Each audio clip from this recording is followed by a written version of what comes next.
Dieu tout-puissant, quand mon cœur considère tout l'univers créé par ton pouvoir, le ciel d'azur, les éclairs, les tonnerres. Partagez cette vidéo.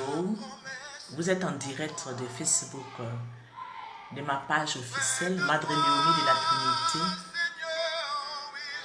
Je voudrais que tu te disposes ce soir, que tu te disposes parce que nous allons adorer Jésus. Le thème sur lequel je vais vous entretenir est un thème très important, c'est comment trouver la paix du cœur. Comment retrouver cette paix intérieure. Il n'y a qu'une personne qui peut nous donner cette paix, c'est Jésus. C'est pour cela que j'invoque le Saint-Esprit de Dieu sur tous les auditeurs, tous ceux qui m'écoutent présentement. Que le Seigneur vous dispose à écouter cette parole qui va vous apporter cette paix que vous recherchez. C'est Jésus qui va vous apporter cette paix intérieure. Il est capable de refaire tout ce qui est en vous. Tout ce que l'ennemi a détruit et qu'il a détruit cette paix que vous recherchez depuis longtemps. Il est là et il va vous donner cette paix. Oui, mes frères, dans ce monde rempli de troubles et de peurs, ce monde, il est parfois difficile de trouver la paix. Dans nos foyers, dans nos sociétés, dans nos lieux de travail, avec nos amis, avec nos enfants, avec notre femme, avec nos maris, il est difficile de trouver cette paix. Nous réalisons que la guerre n'est pas à l'extérieur. Nous le réalisons tous. La guerre extérieure n'est que le reflet des guerres internes qui se trouvent chez les êtres humains. Oui, mes frères, des milliards vivent une guerre intérieure qui se manifeste dans leurs paroles et leurs actions. C'est alors que les problèmes surgissent au milieu des couples, des familles, des relations en général. Oui, certaines personnes essaient de se convaincre qu'ils ont la paix. Ils essayent de se convaincre par des bijoux, en s'habillant bien, en ayant une belle voiture. Pourtant, au fond, il y a quelque chose qui manque en eux. C'est la paix. La paix de Jésus. Mais il n'est pas rare de retrouver ceux qui, comme je l'ai dit, qui sont bien habillés. Il n'est pas rare de trouver au milieu de ces personnes des personnes qui n'ont pas la paix. Il y a beaucoup qui n'ont vraiment pas la paix. Beaucoup n'ont pas cette paix. Et ils en souffrent. Et nous pouvons en lire dans la Bible à partir de Proverbes 14, au verset 13, qui nous dit au milieu même du rire, le cœur peut être affligé. Et la joie peut finir par la détresse. Oui, la joie peut finir par la détresse. Mes frères, seul Jésus-Christ peut apporter la paix. Les gens font beaucoup de travail et sur eux-mêmes pour trouver la paix. Et ils refusent de se tourner vers celui qui les a créés. Ils refusent de se tourner vers Jésus.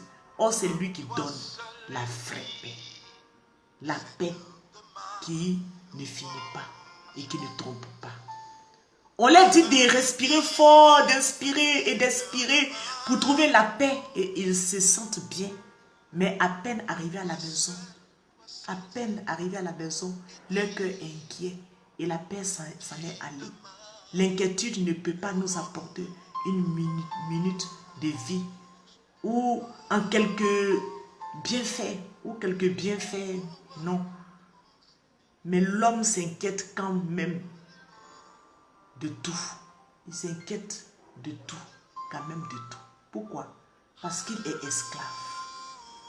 Il est esclave. Il a refusé de se soumettre à celui qui l'a créé. Oui, il a refusé de se soumettre à celui qui l'a créé et se confier en lui, en celui qui l'a créé. On préfère se réfugier dans les médicaments. On préfère se réfugier dans les femmes, dans la drogue, dans la cigarette. On préfère se réfugier dans des choses éphémères, des choses...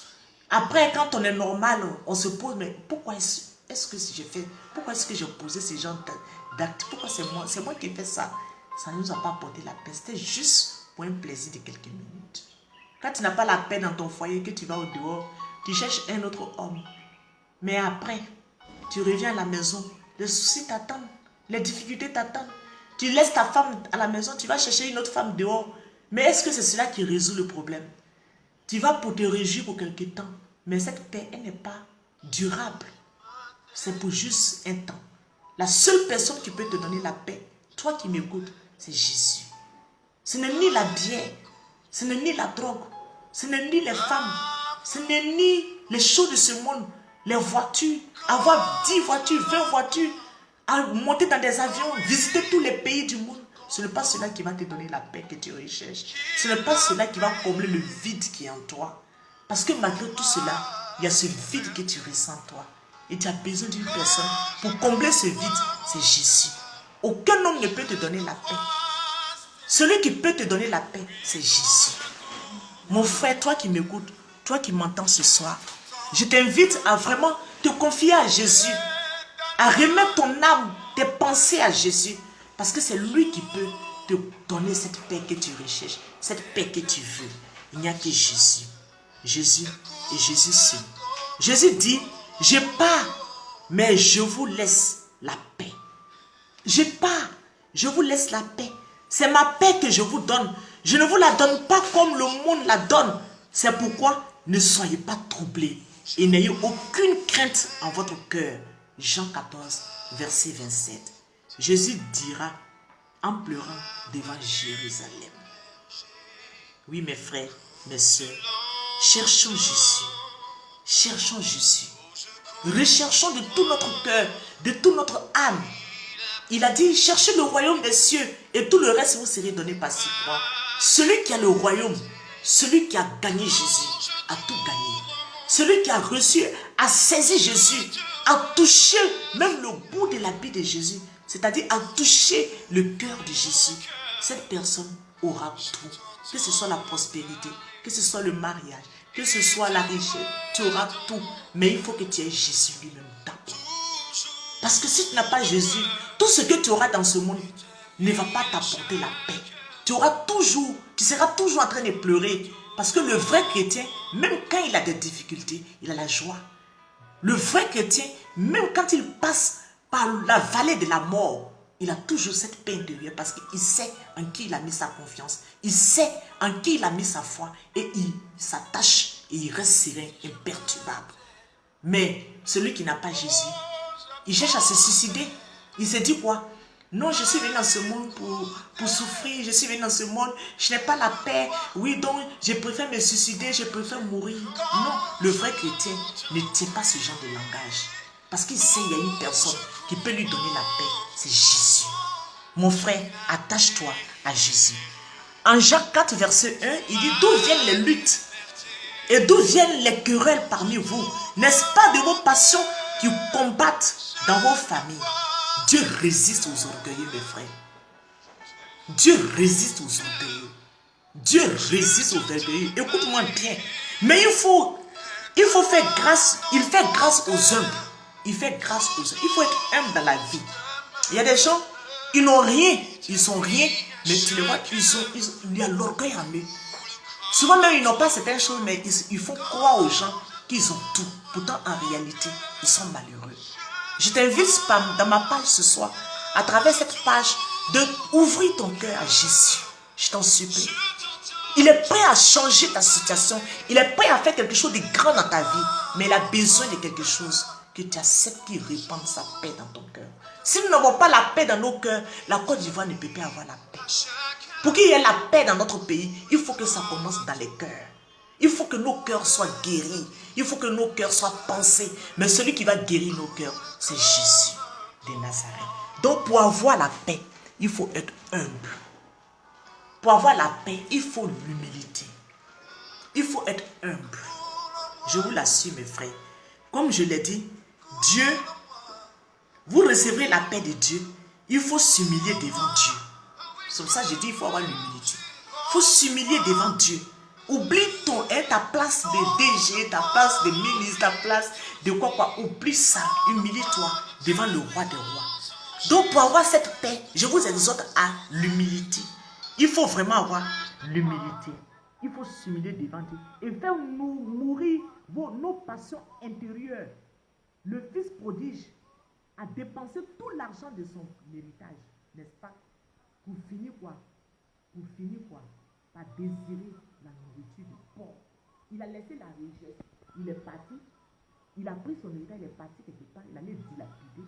Mais à la fin, il s'est retrouvé en train de chercher à manger, même la nourriture de porc, même là. Il voulait manger. Il voulait manger la nourriture de porc. Ce n'est pas la volonté de Dieu pour nous de souffrir. Non, ce n'est pas la volonté. C'est vrai, la souffrance fait partie de la vie du chrétien. Mais ce n'est pas la volonté de Dieu. Ce n'est pas la volonté de Dieu pour que nous vivons toute notre vie dans la souffrance. Il y a des moments pour pleurer, il y a des moments pour rire. Il y a des moments pour détruire, mais il y a des moments pour construire. Oui. Donc avec Jésus, c'est ça. Il n'a pas dit qu'il t'a créé, il n'a pas dit qu'il t'a fait venir sur cette terre pour que tu vives dans la souffrance éternellement. Donc, bien aimé dans le Seigneur, recherchons l'humilité. Recherchons l'humilité. Dieu dit dans votre vie, mais les ténèbres ne régneront pas toujours sur la terre où il y a maintenant des angoisses. Non. Si les temps passés ont couvert d'approbe le pays des Zabulon et le pays de Nephtali, les temps à venir couvriront la gloire, la contrée voisine de la mer, au-delà du Jourdain, le territoire des gentils, le peuple qui marchait dans les ténèbres voit une grande lumière. Sur ceux qui habitaient le pays de l'ombre de la mort, une lumière resplendit. Tu rends le peuple nombreux, tu lui accordes de grandes joies. Il se réjouit devant toi, comme on se réjouit à la moisson, comme on pousse des cris d'allégresse au partage du butin, car le butin qui pesait sur lui, le bâton qui frappait son dos, la verge de celui qui l'opprimait, tu les brises. Car un enfant nous est né, un fils nous est donné, et la domination reposera sur son épaule. On l'appellera quoi? Admirable conseiller, Dieu puissant, Père éternel, le prince de la paix.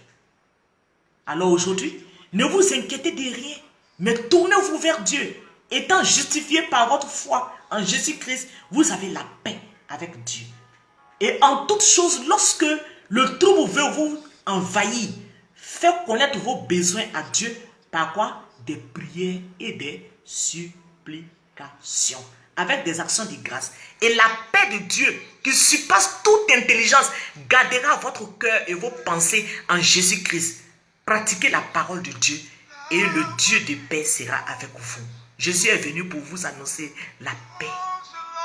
Et par sa mort, je vous le dis, il a rendu impuissant celui qui exerçait le pouvoir de la mort, c'est-à-dire le diable.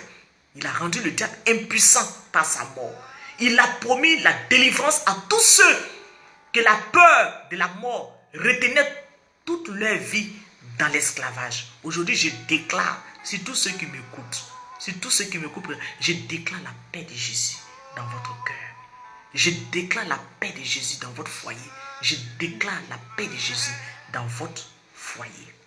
Oui, je le déclare parce que Jésus est capable de tout. Croyez-le, le Dieu de paix écrasera bientôt Satan sous vos pieds. Il écrasera le diable qui apporte les soucis, qui détourne vos enfants du chemin de la sanctification, du chemin de la pureté. Ce diable sera écrasé par Jésus-Christ de Nazareth. Que Dieu nous bénisse. Que Dieu vous laisse la paix. Que Dieu vous donne sa paix. Que Dieu remplisse vos paix. Je vous en supplie. Laissez-vous inonder par le Seigneur. Que l'Éternel te bénisse et te garde, toi qui m'écoutes. Que l'Éternel fasse briller sa face sur toi et t'accorde sa grâce. Que l'Éternel lève sa face vers toi et te donne la paix à l'instant où tu m'écoutes. Que si quelqu'un aime la vie et s'il désire vivre heureux, il doit se garder de médire, c'est garder de mentir. Somme 34 à partir du verset 14 à partir du verset 13 au verset 14. Oui, mes frères, que cette paix de Dieu se repose maintenant sur toi qui m'écoutes et que Dieu te donne cette grâce d'aller de l'avant pour sa plus grande gloire. Amen. Au nom du Père, du Fils et du Saint-Esprit. Amen. Que Dieu nous bénisse. Merci Jésus.